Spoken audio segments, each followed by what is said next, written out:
కార్యక్రమం యొక్క ముఖ్య ఉద్దేశం ఏమిటి? ఎందుకంటే భారతదేశం 2047కి ఒక అభివృద్ధి చెందిన దేశంగా ఉండాలి అంటే మన పిల్లలు ఒక అమెరికానో, ఒక ఆస్ట్రేలియానో, ఒక కెనడానో వెళ్లకుండా ఈ ప్రాంతంలోనే మనం సమృద్ధిగా ఉండే విధంగా ఎలా చేయాలి అనేటువంటి ఒక స్పష్టమైన ప్రణాళికతో ఈరోజు గౌరవ ప్రధానమంత్రి శ్రీ నరేంద్ర మోదీ గారు ముందుకు వెళ్తా ఉన్నారు. దానిలో భాగంగా 2 ముఖ్య ఉద్దేశాలతో ఈరోజు మనం ఈ కార్యక్రమాన్ని తీసుకున్నాం. మొట్టమొదటిది, ఈరోజు భారతదేశంలో ఉన్నటువంటి జనాభాలో 65% జనాభా గ్రామాల్లో ఉన్నారు. భారత్ ఆత్మ గ్రామాల్లో ఉంది అని ఆ రోజు మహాత్మా గాంధీ గారు చెప్పినటువంటి వాక్యం ఈ రోజుకు కూడా సత్యం అనే విషయాన్ని గుర్తుపెట్టుకుంటా ఉన్నాం. అందుకే భారతదేశం అభివృద్ధి చెందాలంటే మొట్టమొదటిగా గ్రామాలు కూడా అభివృద్ధి చెందాలి అనేటువంటి ఒక ఉద్దేశం. ఈ గ్రామాల్లో ఉన్నటువంటి వారు ప్రకృతిని ప్రేమించేటువంటి వారు, పచ్చదనాన్ని పరిరక్షించేటువంటి వారు, ఇలాంటి వారు కూడా ఈరోజు వలసలు వెళ్ళి గ్రామాలను విడిచి పట్టణాలకు వెళుతూ ఉన్నారు. అంటే ఈ పల్లెలు ఖాళీ అవుతున్నటువంటి ఒక విషాద గాథ నుంచి భారతదేశాన్ని బయటపడవేయడంలో ముఖ్య ఉద్దేశంలో భాగం ఈ రోజు తీసుకున్నటువంటి ఈ పైలట్ ప్రాజెక్ట్ అని మీ అందరికీ తెలియజేస్తా ఉన్నాం. ఒక గ్రామం అభివృద్ధి చెందాలంటే సేవలు ప్రజల దగ్గరకు రావాలి. ఇక్కడ ఉన్నటువంటి పిల్లల ఆశలను అవకాశాలుగా మనం మార్చగలిగినప్పుడు మాత్రమే ముందుకు వెళుతున్నటువంటి ఉద్దేశంతో తీసుకున్నటువంటి ప్రాజెక్ట్. రెండవ ముఖ్య ఉద్దేశం, ఇది ముందుకు వెళ్ళాలి అంటే ఈ రోజు కావాల్సిన అతి ముఖ్యమైనది కనెక్టివిటీ, కమ్యూనికేషన్. ఎందుకంటే చరిత్ర చెప్పే సత్యం ఒక్కటే, సాంకేతికను అందిపుచ్చుకున్న సమాజాలు ముందుకు వెళ్ళినాయి. సాంకేతికను పుచ్చుకోలేని వారు, విస్మరించిన వారు వెనకంజ వేశారు. ఆ స్వప్నానికి ఈ రోజు నారా కోడూరు గ్రామం రూపంలో ఒక నాంది పలికింది అని చెప్పడానికి నాకు ఎంతో గర్వంగాను ఆనందంగాను ఉందని నేను అందరికీ తెలియజేస్తా ఉన్నాను. దీని ముఖ్య ఉద్దేశం, ఇప్పుడు నరేంద్ర మోదీ గారు మేము ఈ ఉద్దేశంతో తీసుకున్నప్పుడు కేంద్ర ఏక్ హై బట్ కామ్ అనేక్ హై, అంటే సేవలు అనేకం కానీ కేంద్రం మాత్రం ఒక్కటే ఉండాలి అనేటువంటిది ఆయన ముఖ్య ఉద్దేశం. నరేంద్ర మోదీ గారు ఎటువంటి విజన్ ఇచ్చినా కూడా గౌరవ ముఖ్యమంత్రి నారా చంద్రబాబు నాయుడు గారు ఒకటే చెప్తారు, మీరు ఏది చేయాలనుకున్నా మా రాష్ట్రంలో మేము కష్టపడి దాన్ని పైలట్ ప్రాజెక్ట్ ద్వారా చేసి మీకు ఫలితాలు చూపిస్తాం. అలాంటి కష్టపడేటువంటి శక్తి, సామర్థ్యం, సంకల్పం మాకున్నాయని చెప్పి చంద్రబాబు గారు ఎప్పుడు నరేంద్ర మోదీ గారికి చెప్తారు. అదే విధంగా నరేంద్ర మోదీ గారు కానీ చంద్రబాబు నాయుడు గారు కానీ కోరుకునే సంకల్పానికి గుంటూరులో మేము అది చేసి చూపిస్తామని, ఎప్పుడు మేము ముందుంటామని తెలియజేసుకోవడంలో ముఖ్య ఉద్దేశమే ఈ రోజు నారా కోడూరు అని మీ అందరికీ నేను తెలియజేస్తా ఉన్నాను.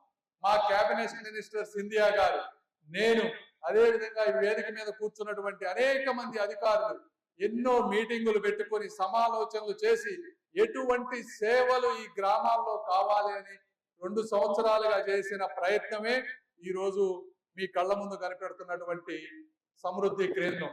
ఇందులో మీరు ఎంతమంది దాన్ని చూశారో లేదో తెలియదు, కానీ మీలో ఉన్న ప్రతి ఒక్కరు కూడా తప్పనిసరిగా వెళ్ళి చూడండి. ఎందుకంటే ఇది 2 సంవత్సరాల కఠోరమైనటువంటి శ్రమ.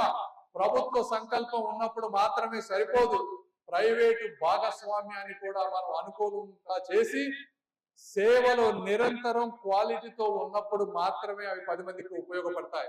ఎందుకంటే కేవలం గవర్నమెంట్ మాత్రమే చేసింది అనుకోండి, ఒక్కొక్కసారి అధికారుల్లో ఆ సంకల్పం ఉండదు, ఆ క్వాలిటీ కూడా కరెక్ట్ గా రాదు. ప్రైవేటు వాళ్ళు వచ్చినప్పుడు వాళ్ళు ఒక క్వాలిటీతో వస్తారు. అదే ఈ రోజు జరుగుతున్నటువంటి ఒక కలయిక అని మీ అందరికీ నేను తెలియజేస్తా ఉన్నా. మొత్తం ఈ పైలట్ ప్రాజెక్ట్ ముఖ్య ఉద్దేశం చెప్పాను, గ్రామంలో మీరు ఎక్కడికి వెళ్లకుండా మీ సేవలన్నీ కూడా ఒకే ఒక ప్లేస్ లో తీసుకొచ్చేటువంటి ముఖ్య ఉద్దేశం. అంటే ఇందులో అనేకం ఉన్నాయి. మొట్టమొదటిగా తీసుకుంటే హెల్త్, ఆరోగ్యం.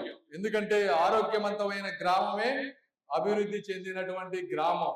ఆ గ్రామం ఆరోగ్యవంతంగా లేనటువంటి గ్రామం అభివృద్ధి చెందినటువంటి గ్రామం కాదు.